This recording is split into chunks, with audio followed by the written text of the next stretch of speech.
All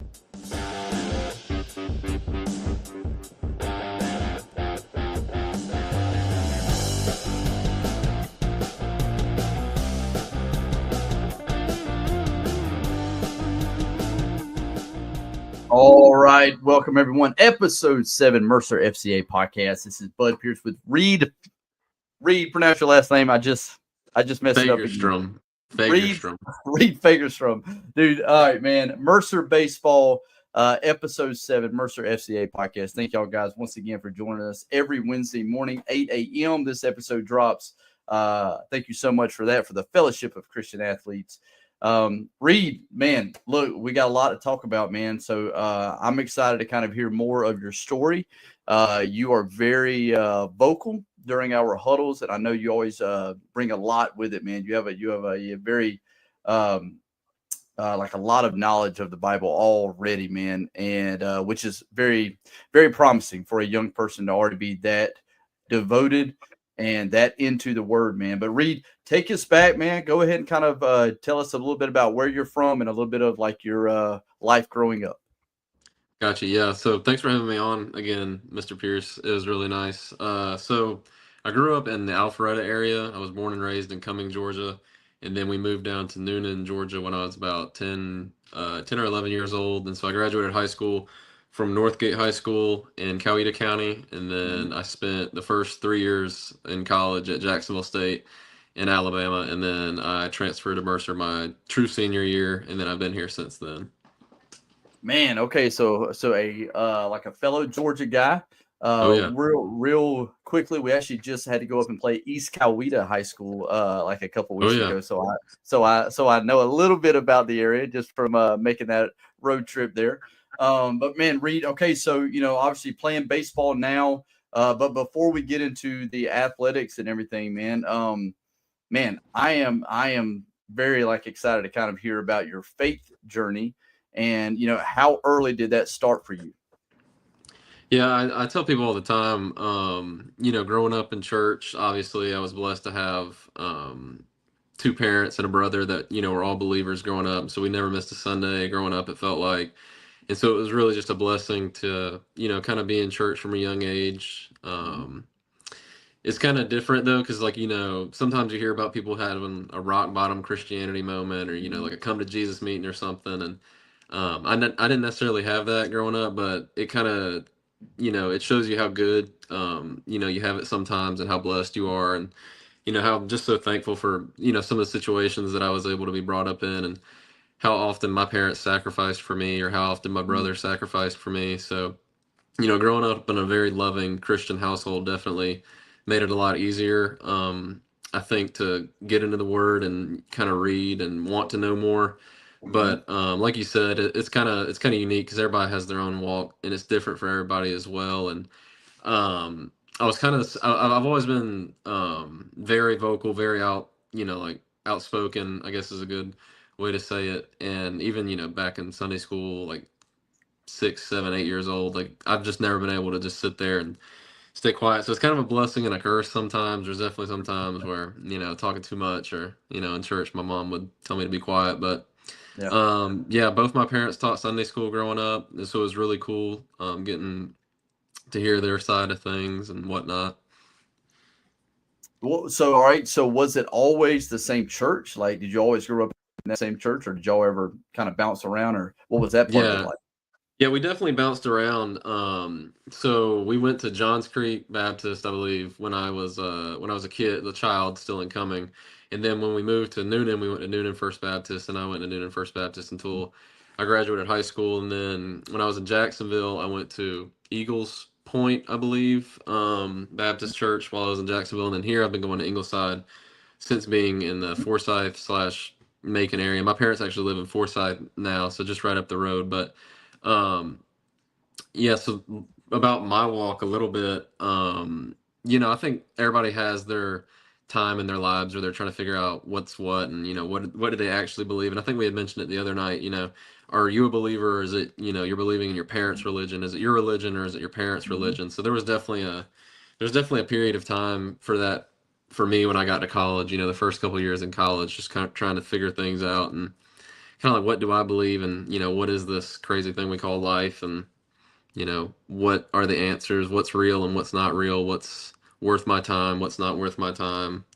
So there was definitely I definitely say there was a few years in college of just, I don't know if going through the motions is the right way to put it, but definitely just being a little stagnant in my faith, and just kind of being all right with just being a college athlete or just being a Yeah. college student and not really putting the effort that I should have been. Man, I have a very similar story in that I think I've shared with y'all before. It just felt like, those college years, you're finally kind of off by yourself. There's not really, a person kind of pushing to go to church. There's not that person that's kind of always like, how you're always growing up. And so you have your mom and your dad, just like you said, teaching Sunday school is obviously very involved in the church. So that's kind of natural progression to just always go to church on Sunday. But as soon as you get off by yourself, then you really start, okay, man, like now it's on me to make that choice. Now it's on me to be able to do that. And very similar story as you were just saying with me in college, where, where I felt like that was my spot where I kind of drifted a little bit. I kind of wandered away, and no one's fault of like except my own. I knew what I was doing, and I knew I could have easily started going to church, started easily getting, trying to get plugged in and stuff. But I made that conscious thought to not do it, that conscious effort to not do that. But like you said, maybe not necessarily a rock bottom moment, but at least enough of a moment, that other side where it was like, okay, man, now it's time for a change. Now it's time to, get back into the word, get back into these scriptures that so early in my life were such a big part of it. It's such a big moment for me. So I'm still curious with this now. So, growing up, and this is something me and a couple of guys that I'm in like the men's group with, that we talk about all the time in terms of like growing up in a house that pushes for church, that you go to church all the time, that's really the only way that do you feel like that was ever a hindrance to you? Like, did it ever feel like, man, this is how mom and dad is, I don't want any part of it? Like, were those thoughts ever to you, or was it always, man, this is awesome? No, I mean, that's a great point, and it's a really good question that I think everybody probably that has grown up in church has wrestled with at some point. I can remember some times where my brother and I, just being kids, like Sunday morning rolls around and we're trying to hide in like bed or something, or like not getting up the first couple times that mom comes up there and tells us to wake up and things like that. But from a resistance standpoint, I think I always truly believed. So I never questioned why we were going, or if I should be going.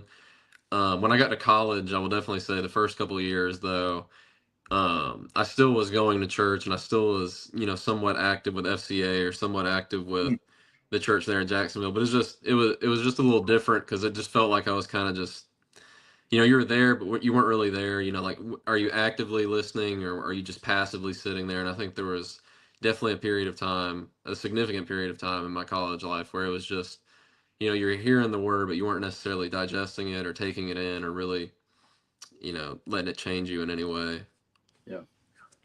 Yeah. Man, it's one where, because sometimes, like you've probably seen it. I know I have, where I've had friends where, you know, could be siblings that grew up in the same house, and one gravitates to the faith and the other one tries to push away from it. And it's so, like, you always want to be like, man, why is that? Like, what was the culprit of that? Like, what started that motion? And so it's a very interesting dynamic that you kind of spoke on there. And which just like you said, like, I think a lot of people that grow up in those kind of houses, like, man, like, really go back and try to look at that, and try to analyze it, and maybe learn from the mistakes, or copy what worked well with your own family, and kind of keep that generational wealth in terms of that, in terms of the faith moving forward into the next generation. But man, all right. So with the faith aspect and everything, obviously college athlete now.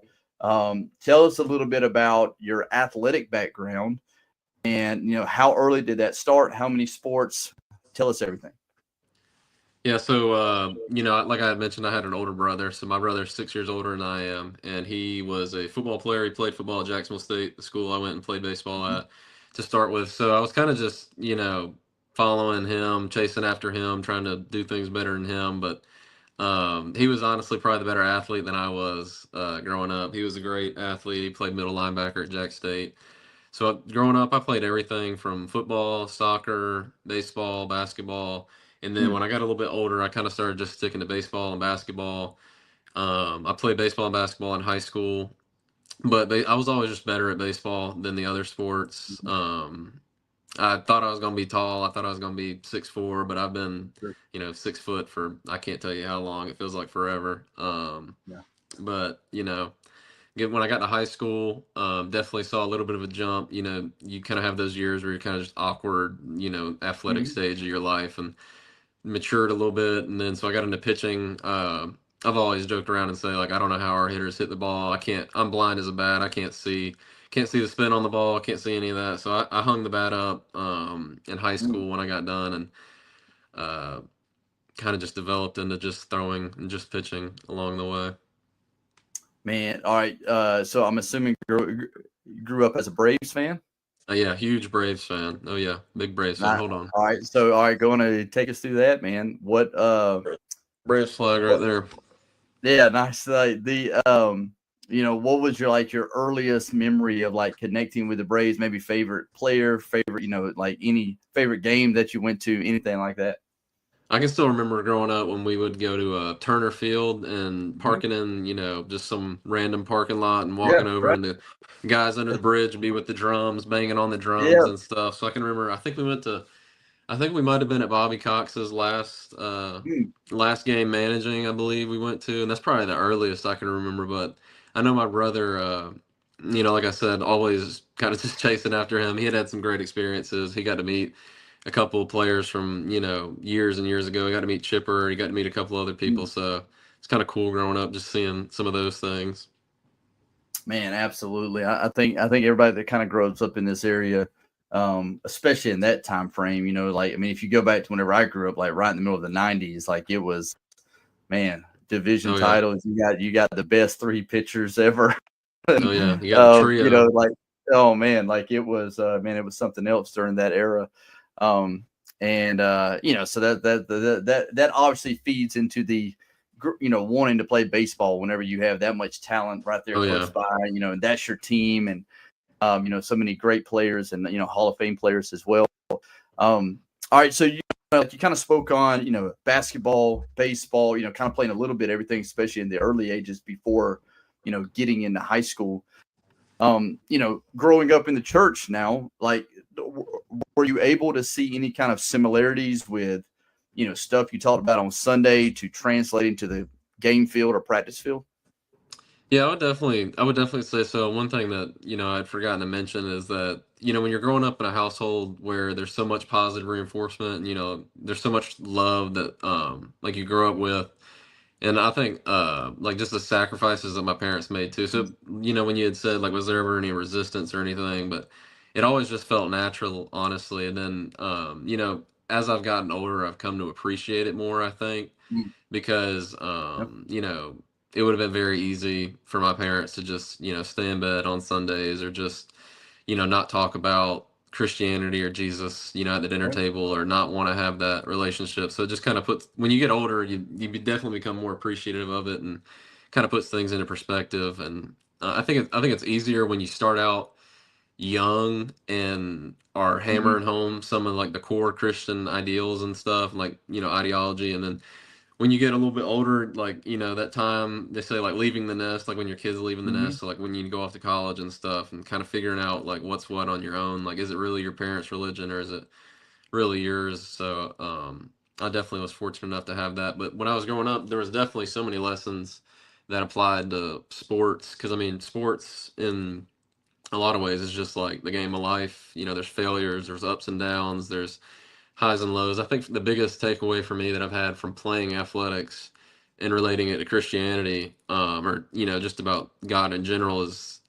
um, you know, what is your identity in? And I think for a lot of time Mm-hmm. in my life, my identity was, an athlete or this or that. And my identity wasn't necessarily a Christian or a follower of Christ. And you can get so caught up in wins and losses and like how you're doing and whether or not you're playing and what playing time you're getting, or that it can be tough. And we have a little men's Bible study that we do. And, we were talking about the other night how when, you know, baseball's taken up your whole identity, or that's the only thing you consume your time with, and that's how you determine if you're going to have a good day or a bad day. Like, life is really and truly fleeting, and it's hard to have peace or not have anxiety from just how crazy the game can be, or just how crazy life in college athletics can be in general.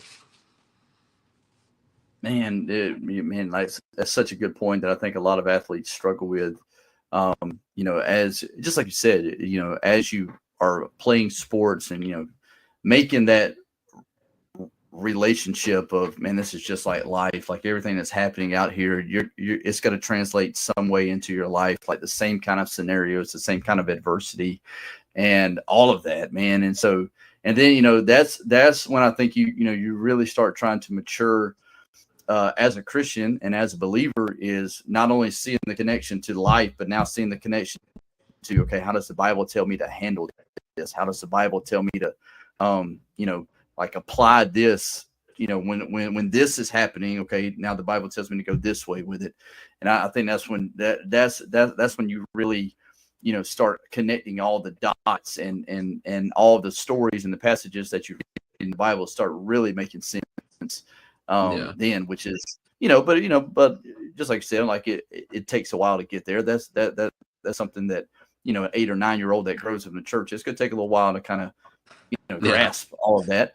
It is a lot. And, like, now I'm assuming on this, but, tell me a little bit, maybe how you found salvation, and what was that like for you? So I was fortunate enough to get baptized at an early age. I was baptized at 6. And so Mm-hmm. between, the Sunday schools that I grew up in, and between Vacation Bible School, VBS and stuff, it was always just an easy decision for me. But I would definitely say later on in life, and even within the past year or two, there's definitely been, an internal shift and like a calling back, that I definitely have felt strongly about in the last 2 years or 2+ years. And you were talking about, or like we had just mentioned something that stuck with us, like growing up playing sports. But like one of the biggest lessons that I think ever stuck with me was my 3rd grade Sunday school teacher. We were talking about one day about how, at the time I didn't know the gravity of the situation or like what the story meant exactly, but we had talked about how, God's presence is kind of like a campfire in the middle of the night, like you're in the woods. And when you're doing life, like you're going to run around and, you're going to try and find your way through the woods, like without any light, and you're going to think you got all the answers figured out. But like you turn your back and, the campfire is always there. It's kind of always burning. It's there. It's never changing, but it's always kind of like that game where like, no matter what happens, like you come back to the campfire, or, you always have that presence of God with you, but you always end up coming back, and we were talking a couple weeks ago about the parable of like the sower, and like how we change, but the sower doesn't, like the seed doesn't change, like God doesn't change. Right.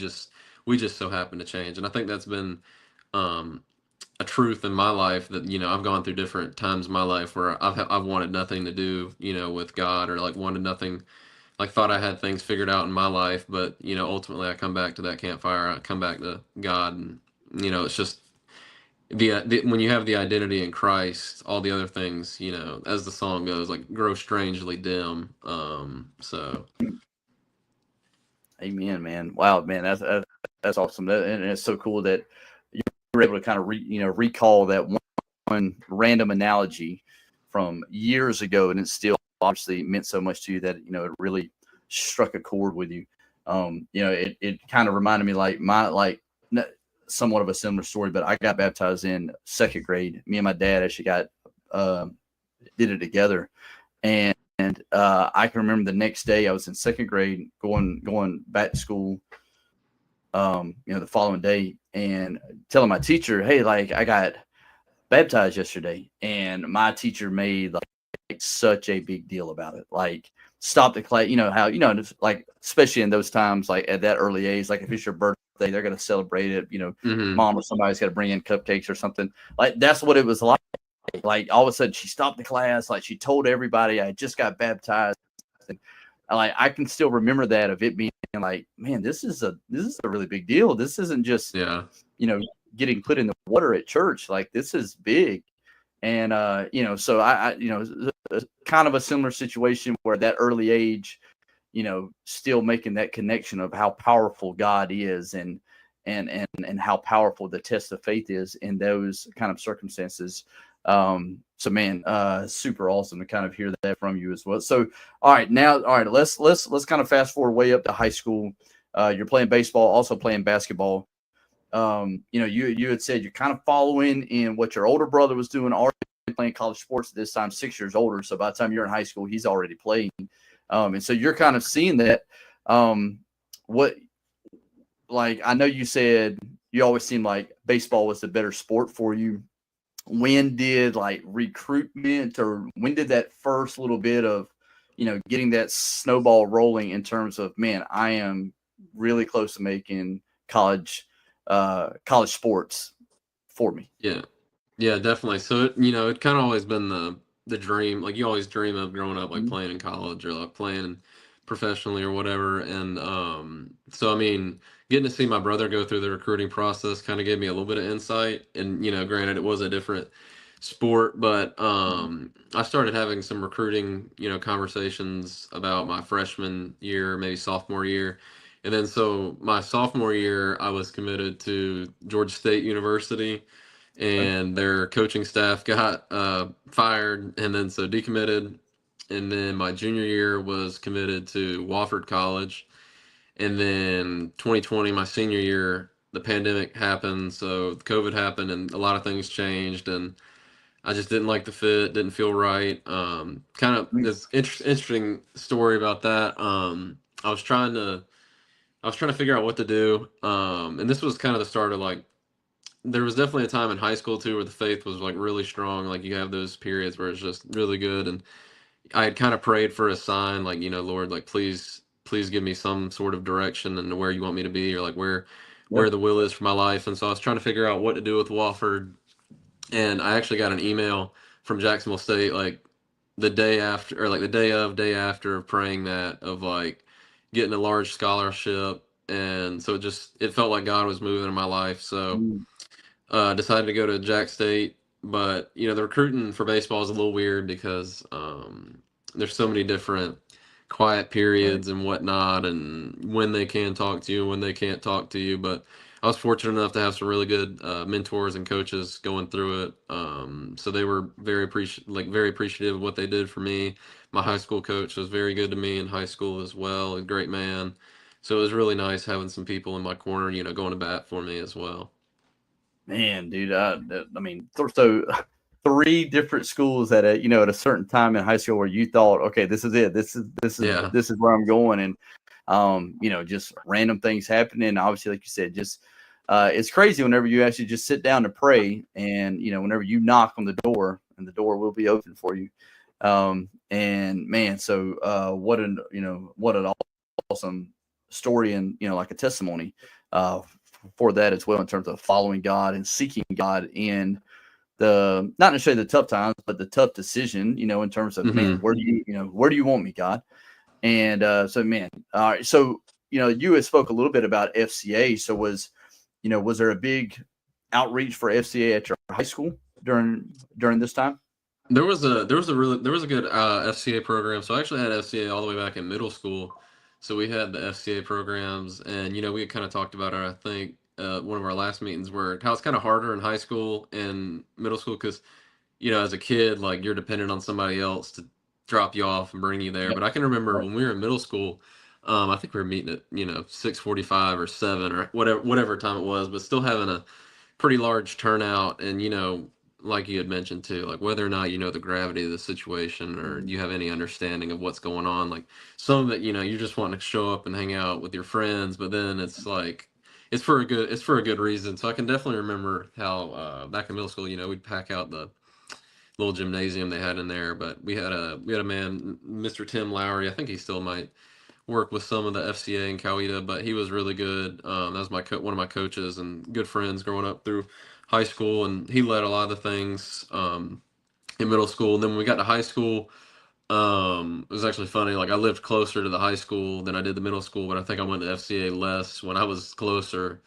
just from getting to start to drive and all the certain things. But I was, let's see, so 2020 was my senior year of high school, and we were supposed to do a mission trip called Baseball for Christ, but we're supposed to go down to a part of Mexico and kind of minister and play a few baseball games and kind of be like that way of getting the foot in the door of, talking to people and helping out the community. But the pandemic happened, and so we wound up not being able to go on that mission trip. But FCA was definitely a big part growing up. I know my brother also. I think that's one of the main reasons I started going, because my brother Ryan. Man, yeah, it's always so cool to hear about, the impact that FCA is having at other schools. Obviously, I really only see it from where we are in the schools that we're trying to get into, and kind of expanding into each county out. But every county has their own program and has their own volunteers and their own FCA staff people that are out there, boots on the ground, really trying to, grow this and be able to impact coaches and athletes, which is, the goal and the vision of FCA, to be able to see the coaches and athletes now influence the world through the love of Jesus Christ and his church. And so, always great to kind of hear those stories with that. And, so that's ultimately, just like you said, to be able to kind of call on the guy that was actually leading that for you, and being a coach as well, to be able to lead that. So now throughout high school, throughout the getting recruited, you finally make the decision. Jack State is where it's going to be. What was that? This is what I've been kind of asking each athlete on here each week. What was that moment like when, okay, you get dropped off and now you're there by yourself for the first time?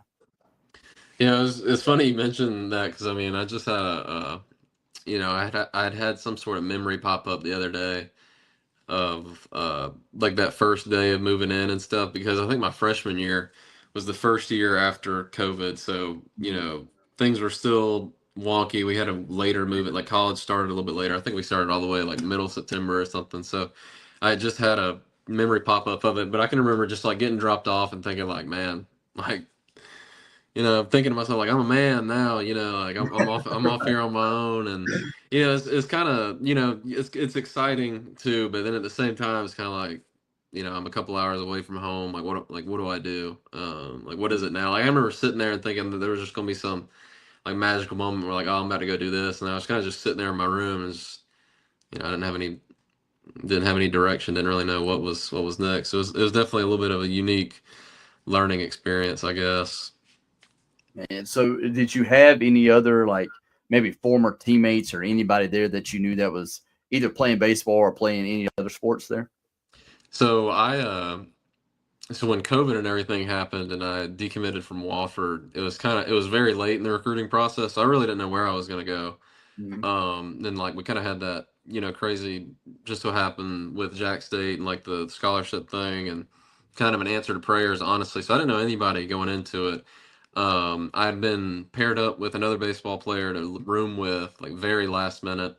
And, we followed the guys on Instagram. Like, we had talked, over text messages and stuff, but I really didn't even know what these guys looked like in person. So it was kind of nice when we actually got there to, be living with a teammate at the time. And so it was kind of cool, just building that community with them. But, to start out with, I didn't know anybody. And I hardly even knew anybody from where I was from that was attending there as well. And so, so you were there for 3 years? Yes, sir. Right? Yep. Sorry. So 3 years. Go ahead and talk a little bit about that. Like, what was it like, kind of, trying to find your way, not only on campus, but on a new team, and, try to work your way up playing, and, and also with that, how did your faith kind of weave into that? Yeah, it was definitely just, it feels like so long ago, but at the same time, it just feels like, it felt like it was last week. So it's kind of that weird parallel, but definitely had a little bit of a struggle, like finding, what to do, or not what to do, but what I should be doing, I guess. Finding a church in Mm, Jacksonville and, kind of finding that community and, just finding yourself, like we had talked about, is it my family's religion or is it my religion? So there was definitely right. some periods just like roaming around, like, what am I supposed to be doing? Like Sundays of not Yeah. going to church or Sundays of, going but not really being there, like being in attendance but not necessarily being there in spirit. But my freshman year was a little bit of a difficult time for me because everybody's good in high school. Everybody's the top of the totem pole, and not saying that I was by any means, but I got when I'd had a very good fall at Jacksonville State, performance wise, and then towards the end of the fall, I got hit by a line drive, like a comebacker back at me, and Hmm. I had to go to the hospital in Anniston, and then I went from Anniston. I got life flighted from Anniston to UAB. And so I spent a night at the UAB Children's Hospital. They thought I was gonna have to have a procedure called was it compartment syndrome surgery, um, Mm, which is a major. Luckily, didn't have to have the surgery done, but so I missed a few months after that, and it kind of just like set me back. You know how like it's kind of wild sometimes in your life, like God will you get built up like so much in your pride, and you just kind of get yeah. smack back Humble. down. It was Yeah. definitely one of the times in my life where I got extremely humbled. And I mean, it kind of just spiraled me my freshman year a little bit, in a baseball, aspect of things. I mean, honestly, spiritually as well, because it's just like I've worked so hard and done all these things. Like I felt like in my view, like I had checked all the boxes, like I was doing things right. Like why is this happening to Yeah. me? And so it's funny. Like I talk to guys all the time, or I like tell people like now like you look up. It's crazy because you have like you're here at school for about 10 months or so, or 9 months, whatever it is, and it's a long time. 9 months is a long time. Man, when the season gets rolling and the fall gets rolling, you can look up. You're halfway through the season, and then you blink and it's Yeah. over. So like the days do go by slow, but the years go fast. Like not to quote Keith Urban or whatever it's Yeah. called, but it really is true. Like you can get caught up in it and it can snowball, and the next thing you know, it's not a year that's been wasted, but it's just a year that you didn't feel like you had gotten the most out of. And that's definitely something that happened to me my freshman year. And I wasn't happy about it. But it definitely, like looking back on it, I think it definitely started the trajectory of where I'm at now, like in my faith walk. Because I think for me, I had to go through a couple of things where just like figuring out that like I don't have this on my own. Like I don't have any of Mm, the answers in myself. Like without Christ, like nothing really matters. And so there was definitely some hard questions and like why this, why that. And so it was definitely kind of I would say if I ranked like where I was feeling at in college, like freshman year started off super high and then just kind of crashed and mm. burned a little bit. Wow, man. I don't think I knew anything about the life flighting and everything like that. That is wild. And not even that, but then you didn't really even touch on this of just like coming back and throwing those pitches for the first time and being a little like, Yeah. gun shy. Like it does happen. Like it's like, okay, like I got to be like real cautious of what's going to happen, especially when you come back from an injury and have to do all the rehab and everything like that. It's obviously it's always a pain. And so, so like your freshman year, like you said, starts off super high, comes down with the injury, and you're still, trying to find your way and everything. What's the next 2 years like? Like, how did you kind of learn from that going forward, and to try to be more conscious about using your time, to be able to perform better? Yeah, I would definitely say, like you said, gun shy when I got back because it was just weird. Is I got hit in my plant or like my push off leg, so like things get into your head and stuff happens. So there was a period of time where like I wasn't even throwing at all. So like just shut down completely.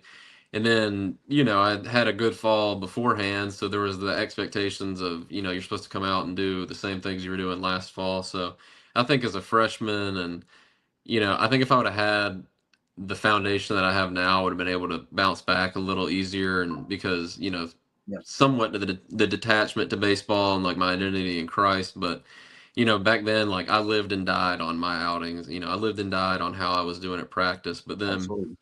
um, so my freshman year, I really didn't get to play because of the injuries, and so I was kind of just frustrated and bummed out, and I was supposed to go play summer ball at a different place, and last minute, like my coach sent me to a different place in Clarinda, Iowa, and not to knock on Clarinda, Iowa, but like from the guys on what I've heard on the team before going out there, that was like being condemned to, that was supposed to be the worst thing ever to, it's just like, Oh oh man, God. you don't want to go to Iowa, you don't want to do this, that, but it actually turned out to be a really big blessing. Went out there, had a fantastic host family, had a great summer. Won pitcher of the year in the summer, and then definitely had some confidence rolling back, coming back to school, and I think I'd kind of found myself a little bit like more of my identity, kind of growing closer. And then sophomore year back, had a great year, was our Friday night starter our sophomore year, and then definitely started finding some more of my community. My sophomore year had some really good buddies of mine who thought the same way as I did, and were Mhm. Bible believing, church attending Christians. So it was really nice to kind of find that community and start to settle in a little bit. And then so going into my junior year, kind of had the expectations of like being the guy again and all this, and then got hurt again, had a few more setbacks, but wound up contributing a good bit my junior year as well. Was able to come back, and then the end of my junior year, my head coach Jim Case retired, and so it was kind of like, what do I do now? And Mm. so when he retired, like I talked about, I found my community, my guys. Everybody had left. Had a few of my good buddies get drafted, like selected to play professional baseball. So it's kind of a weird situation. Like, what do I do next? Like, do I Yep. stay? Do I go? And my family had moved back down, or my family had moved to Warner Robins at the time, so it had gotten a little further away as well. So I decided to try and get back closer to them because my dad had open heart surgery my junior year, and I wanted them to be able to make it for all my stuff. And so I decided to enter the transfer portal, and Yep. then just kind of how things work. Like Mercer, didn't really talk to Mercer in high school, and in all honesty, I didn't know where Mercer was when I was in the transfer portal. But even being from Macon, or even being from Georgia, I had no idea it was in Macon, or I didn't even know where Macon was. Sadly enough to Yeah. say that, I hate to admit that, but for whatever reason, I had thought Mercer was North Georgia my whole life. But then it worked out really good. My family's only about 45 minutes away now, so it Yeah. kind of, the way God works and things, it kind of just lined up and made sense for me. And then transferred to Mercer, and I've been here for the past 2 years. Man, dude, I love to hear the stories like that in terms of how God is leading you and how I mean what's the no such thing as a coincidence, but the fact that your family moves to Warner Robins, then all of a sudden you find out where Mercer is, and then like it's right beside each other, and man, so God is always on the move, even whenever we don't see it and we don't really feel it, and I mean, might not even be praying about it, but yet God is still like the Spirit is praying on our behalf always. And man, so all right, so now coming to Mercer, coming over here, obviously with 3 years of college experience under your belt, battling through injuries, but still being a weekend guy. Which knowing college baseball, that's where you want to be as a pitcher, like knowing that they're saving you for those big games on the weekend. So, what was the maybe the change in culture, or what did you like expect, and what happened as soon as you came over to this campus? Yeah, so it's kind of, I would definitely say when I got into Mercer, it kind of started. I don't know if revival is a good word in my faith, but kind of like the building of my faith. So when I got to Mercer initially, didn't know anybody again, and so it's kind of just like starting over as well. But had one or two people that I knew from Jack State that had actually transferred over, so as well. So it made that a little bit easier. They weren't teammates of mine, but they were good friends of mine that just so happened to be going to school here as well. So that definitely made the Okay. transition a little easier. So then my first year here at Mercer, I was somewhat involved in SCA. I wasn't able to attend as much. I had a night class, unfortunately. Like I think we still met on Wednesday nights a few years ago, but um, Mhm. had night class on Wednesdays of all nights, and so I wasn't able to come as much in the spring. But then So my first year at Mercer, I was able to pitch a pretty good bit up until about March, and then I tore my UCL in a game against Georgia Tech. And so that was the last time I pitched in college. So last game I pitched in was about March 2024. So I had Tommy John surgery in April of 2024. So I missed that whole year. So came back for my grad year, hoping or in anticipation of being able to play my grad year.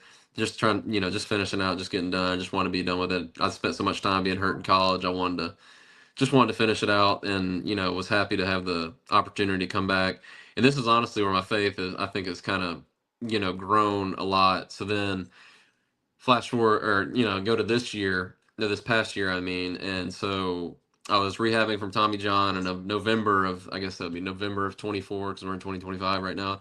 So November of 24, was supposed to be almost completely back from Tommy John surgery, was throwing, everything was going well, and then lost feeling in my bottom three fingers of my throwing hand for a few months, and wasn't able to, like, I'd mentioned the sports I love growing up, but I've loved golf since I've gotten to college as well. Huge avid golfer now, and couldn't hold a golf club, couldn't grip my steering wheel with my right hand, couldn't, like, unlock my phone with some of my fingers. So it was definitely just a quality of life thing. And I wound up getting an ulnar nerve transposition. So I got my nerve moved again this past year. So I had surgery in February of 2024, or no, February of 2025.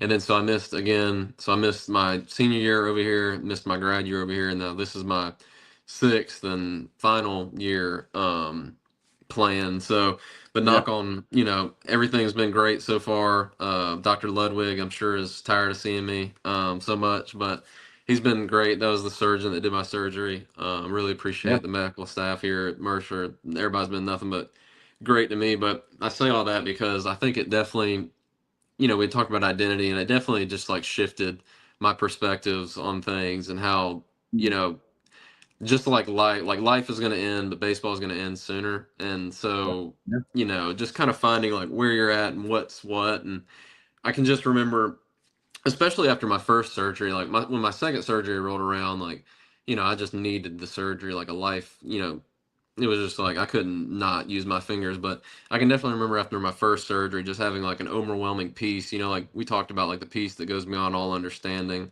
and just, like, getting done with my surgery, and, like, not being in pain or anything, but just, like, just being thankful and, like, great, like, just glad to be where I was at. And I really felt God's presence after my first surgery, and in the weeks and months following that, I just felt like, the tugging at my heart, and the conviction of the Holy Spirit just to keep coming back. And so then when, so that starting that year, we started doing a Bible study in our, for our team. And then so, there just felt like more of a calling, or like more of conviction, because, it, in Luke, it talks about as much as given, as much as expected. So, like, I just felt like not that the standard had changed, but there was definitely more gravity, or, like, there's more weight on you. Like, you're supposed to be an example. And, I kind of just, it definitely shifted some perspectives for me, and, how I'm going about things, and, like, being more conscious of, am I reflecting God's love? Am I reflecting, like, a man of Christ? Like, am I doing things, the right way? And so then this year, when I had the surgery again in February of last year, like, it's kind of the same thing over again. It's like, get built up, torn all back down, built up, torn all back down. But then, when I went through the surgery this time, it was, not to say, like, there wasn't hard times, or, like, rehab wasn't, pleasant some days, because it wasn't, but definitely made things a lot easier to, handle and go through. Because, I mean, I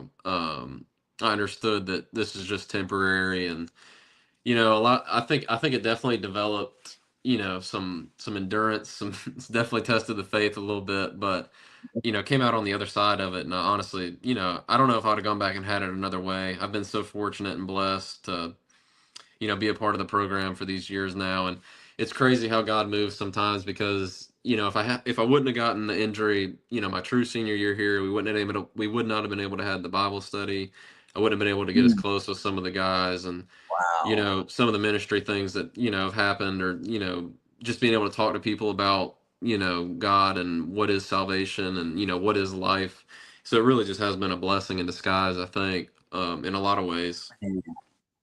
Man, what a great way to look at it, man. Always been able to go back and try to find, in hindsight, like, okay, what was God thinking? Like, why did God let this happen? And man, just to grow your faith that much more, and not only that, but to be a witness for other people. Sometimes you have to kind of think, man, okay, like, what if the whole reason to play college baseball didn't have anything to do with baseball, but it had to do with helping others find Christ, and be able to see that side of it is, like, again, that maturity of a believer to, know that the plan that God has for us, so man, what a story, what a testimony. So the 3 fingers on your throwing hand, like, all good now? Yep, great now. I got all the feeling back now. So it was weird for a little while, because I mean, everything was going as good as it could go. It was a couple of weeks ahead of schedule, and then went home for Thanksgiving break. Woke up one day and just genuinely could not feel my fingers. Like, fingers were freezing cold. Felt like, it was just weird. And then so I'd have some feeling some days, but then most days it's like you've sat on your leg before, and like you got up and like your leg's asleep. It was that kind of feeling, like just no sensation. And so it's kind of like, I've just spent the last 12 months, busting it, trying to rehab and get as strong as I could. And then it's just, got to go back again. But no, it's been great since then, definitely. Man, such a cool story. So, all right. So, next question, 3-part question. What is your favorite book in the Bible? What's your favorite story of the Bible? Who's your favorite person in the Bible? Gotcha. Favorite person can't be Jesus, right? Yeah, it can't be Jesus. That's too easy. Can't be Jesus. So favorite person in the Bible, or I guess somebody that I would relate with the most to, or that's hard. I like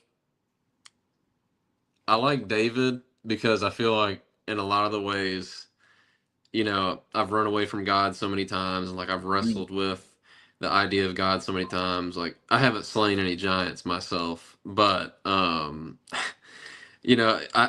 definitely I just like how it's all there, it's all real. It was like his real struggles, like, a man that was considered to be after God's own heart, but still had so many hard times and had so many questions and had so many difficult things happen to him, but just being able to always rely back on God, and just like his character as well, I just really like. And I think it really is a testament to the human condition, because I mean, David was a foreshadow of Christ coming anyway, but in the sense that, we're just so broken and flawed, and like there's no answer within ourselves, is something that I really like. And I think it's really one of the powerful things, David's testimony, or his stories in the Bible.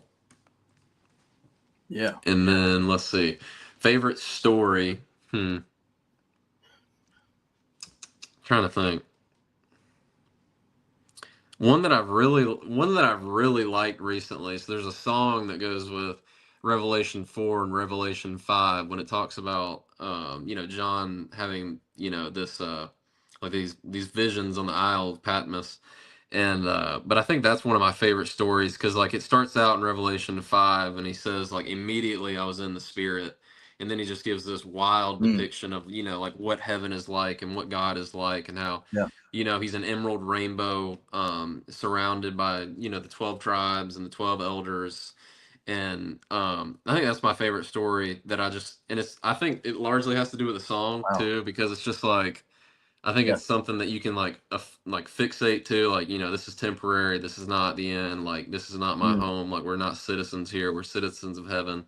And so I think for me, that's probably one of my favorite ones, honestly. It's just like John's depiction of like how eternity is going to be, and how like redemptive, I guess, it is. Wow. And then what was the last one? That is good, man. All right. Like your favorite book in the Bible. Favorite book. So 2 Timothy definitely changed a lot for me, I would say. Last year, was just like randomly reading one night and came across some stuff in 2 Timothy, and you kind of have those verses and phrases that kind of change you forever.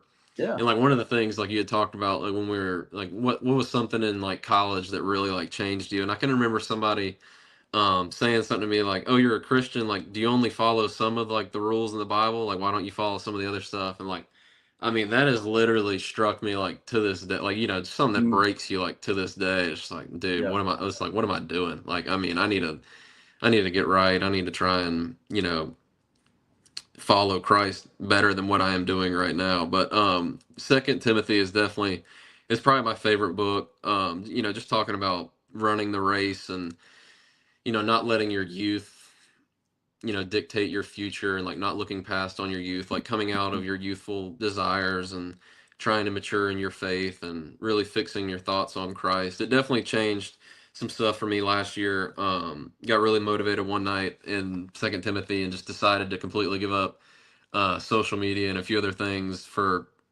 2 or 3 months, all because I was reading the Second Timothy. And I mean, that was definitely a point, like a big turning point for me.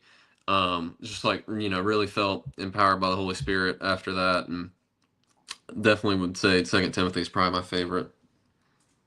Man, dude, that's all. That's okay. So Second Timothy is not one that you're going to hear a lot for favorite books, I would imagine. And then favorite story being out of Revelation is man, super cool. So a couple really good answers there, which I would expect nothing less from you after being in the huddle with you for the last 6 weeks or so now, man. So Reid, man, this has been an awesome time to be able to hear your story, man, be able to hear your testimony. I think a lot of people can relate, especially as a college athlete, and dealing with injuries, dealing with setbacks, and even growing up in the church, but yet still kind of still kind of wandering, and having a random person kind of call you out about following all of the Bible, which is I think that's something that we all need a constant reminder of, and those little convictions always add up for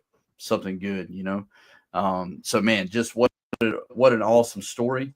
And man, thank you so much for being on the show, man. This has been great. Yes, sir. I appreciate you having me. It's just it's crazy how you like talk about it and work through things, and like things will just pop into your head. And like Mm, we had mentioned like the different stories like going through college. Like I hadn't necessarily like come in thinking about that one thing, but then like you remember another way God had worked in your life. So it's just yeah. always kind of crazy how everything just ties together. Always at work, man, and it's so cool. Like whenever you finally see the connection, it's like that's why Hmm. that happened. It's so cool, man. And so now obviously everyone that's been kind of following us with the Mercer FCA podcast, we've been doing our campaign. We're looking for 12 families that would like to give up to $40 a month. I'm super pumped to say that now we are at 11 families. So one family is already committed to that. So if you would like to commit to that, the QR code's on the screen. You can go to my.fca.org. All the links are in. Doesn't matter if you're on Apple, Spotify, YouTube, however you're watching this, the links are there. You can go there. You can type in my name, Bud Pierce, type in Mercer FCA. Any of that, it should pop up to our link, and you can sign up there to give $40 a month. Like again, everything that we do through FCA is fully faith funded. We depend on people wanting to be a part of this this project, this mission. Everything that we are doing is it can only happen because people give to it. So if you've been listening, you've been following, you've been a part of seeing what these athletes are going through, and their personal stories, their testimonies, everything that we do each week in terms of our FCA huddle. We do every Wednesday night. We've got a Bible, it's a barbells club that we do with the strength coaches, where like we eat and do a men's group and a Bible study with those guys. Everything that I'm doing in terms of serving different sports and everything on the campus of Mercer, it is all done because people give to the mission. So please consider that. Please pray on it. Again, the links are there. $40 a month. Hey, you could sign up and give $80 a month, and you can take 2 of those family spots. That would be awesome. So please be praying for that. Be praying for us, praying for the ministry. Because again, man, like Reid, I think the last 3 weeks for our Wednesday night, we've had 28, 30, and 30 one athlete. So it's getting bigger. And man, I think it's on the campus, throughout all the teams, throughout all the athletes, and it has been awesome. So, Reid, thank you so much for being on the show, man. Yes, sir. Thank you for having me.